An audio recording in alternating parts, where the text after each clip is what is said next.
Well, today I'm going to be cracking my nuts. These are the nuts from our own trees. And they're not going to crack themselves.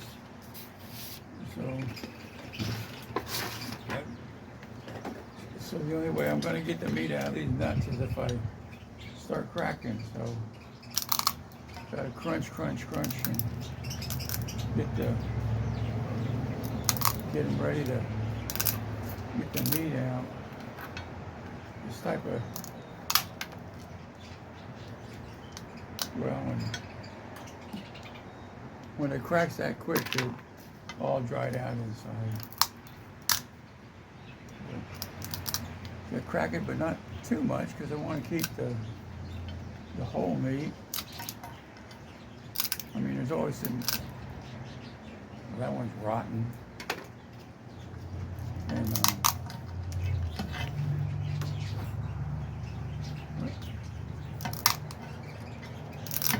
crack.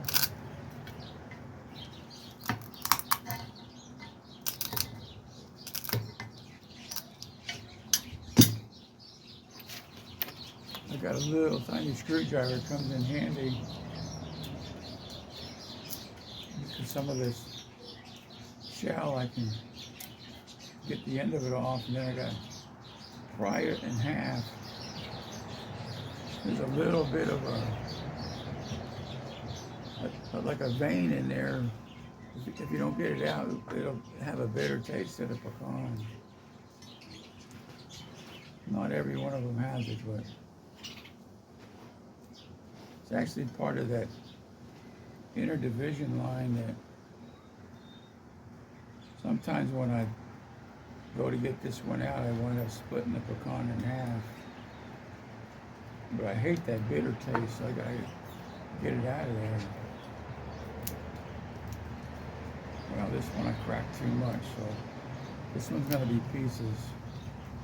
Pieces are good for when you're baking, like muffins or a cake. They call for pecans. Everybody wants to see a nice half shell, not the pecans. You can always alter the taste a little bit. Sometimes when I get done here and I have me a bucket full, the meat has to be dry to get the moisture out. If you don't get the moisture out in a few weeks, they'll start to mold. So the ones you buy in the store, that's why they're all dry looking. I mean, when you eat them right off of the tree, like anything that hasn't been processed, it's got a meatier taste. And my dog also likes the pecan meat, so if I ever drop him, he picks them up. So back to cracking a few more pecans. Anyway, to dry them, I spread the meat out on cookie sheets, put them in the oven at 170 degrees. That's actually as low as the oven will go. And leave them in there for a couple hours. That really gets the moisture out of there. Then after they cool off, then you can bag them up and put them in the freezer, and they'll last forever. Another rotten one. Or I've experimented,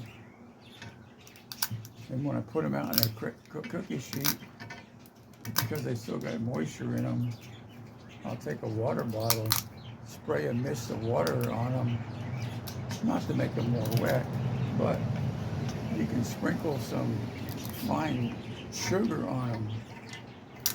And that way when they dry out in that moisture that you spray on there helps hold that sugar on the pecan, so when it dries out, it'll pull that sugar into the pecan and make them sweet. I do the same thing with, I have a big shaker full of jalapeno salt. Now that stuff is not hot like eating jalapeno, but it has a taste of jalapeno, so I do the same thing. Mist it, spread it all over the top, and a dusting of it, put it in the oven for a couple of hours, and now the pecan doesn't taste anything like the pecan. It tastes like a jalapeno. That's always a fun, interesting fact. But anyway, some of these can be a handful, but every year. Now, even though I got the trees, see, you gotta get this hard divider piece off, and that's where that little bitty freaking vein is in there. Just a little sliver, like a sliver of a print of a splinter. But anyway, no, I spend about $30 every spring fertilizer around those two pecan trees, around the drip line of the trees. I use that 13, 13, 13. It helps give me a nice crop. But for some reason, and you can find this out anywhere, every so many years the pecan tree wants to rest, and you won't get any pecans. It's not nothing you did, it's just that the pecan tree has to rest.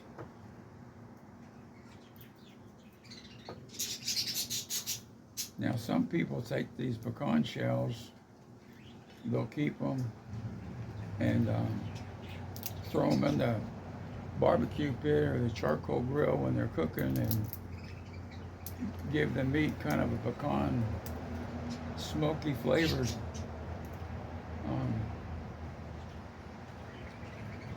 I don't know, I've tried it and the meat just tasted like smoke. It didn't taste like the pecans. Maybe I didn't do something right, but anyway, so I wind up just throwing all this. I've got a 5-gallon bucket around here I've already filled with the shells. I've got to figure out exactly what I'm going to do before I dispose of it. I get to eat the pieces. The dog's waiting on some. But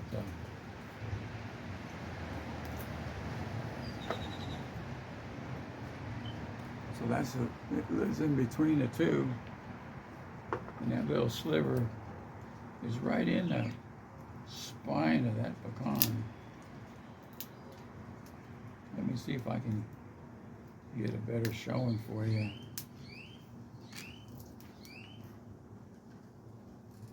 So there it is together, and now we're going to pry the shell apart. And then on the back side, there's a little bit of that stuff. Now this shell that's in between,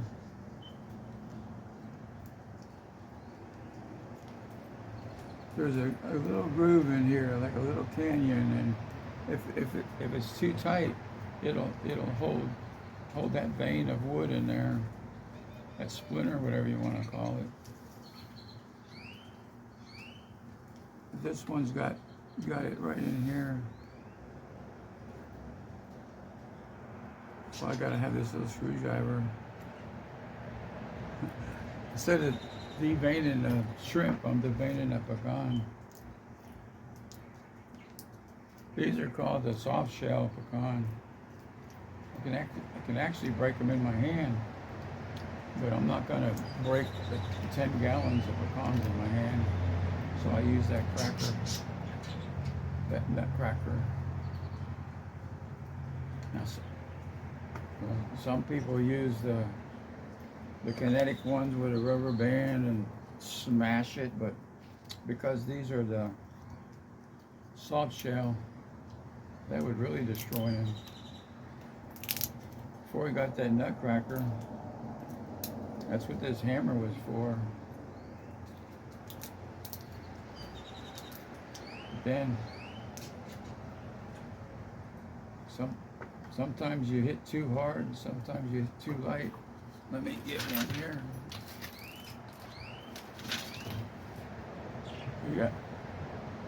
There's like this pointy end down on one end, put that at the bottom, and then just enough to then go around and break it.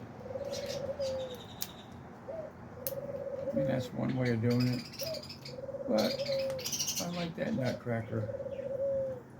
There's another one of these veins.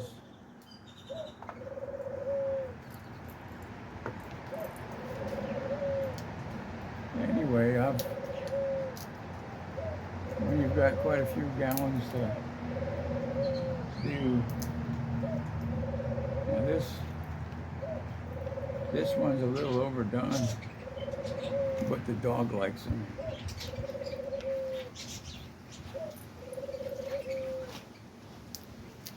So I don't know how many of you out there ever mess with these things. I'm not sure how the factory machines bust all this stuff apart without harming the meat. Now, the people that got the hard shell pecans, yeah, smacking them on each end, that would pretty well shatter the shell. But these, I try to hit it at the same strength, and some of them, the shell is a little bit weaker, so I wind up crushing the pecan. The slow down part is getting that vein out of there. Don't want somebody getting a better taste.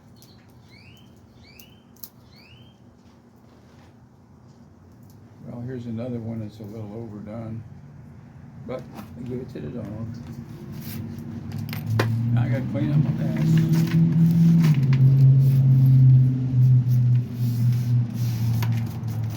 I can start another batch of cracking. So far I got about that much, but let's see, I've still got lots more to do. Well, let's get a close-up of our nutcracker cracking the nuts.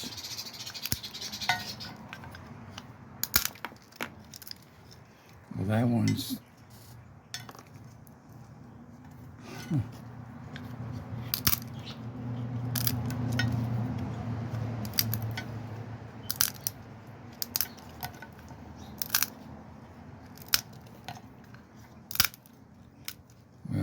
rotten.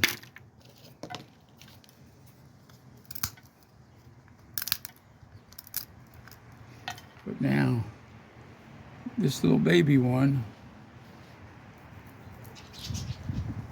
let's see if it's actually got any meat in it.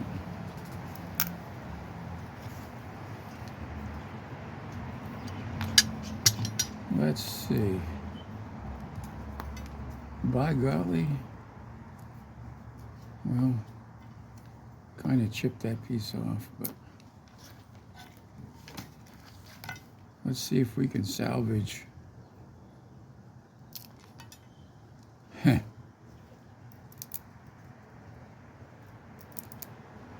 let's see if we can salvage whatever we can salvage.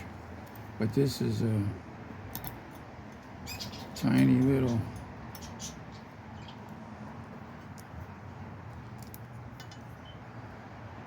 we go. We got a tiny little pecan. Okay. Well, thanks for joining me here at my nutcracking station, and we'll see you in the future. Bye.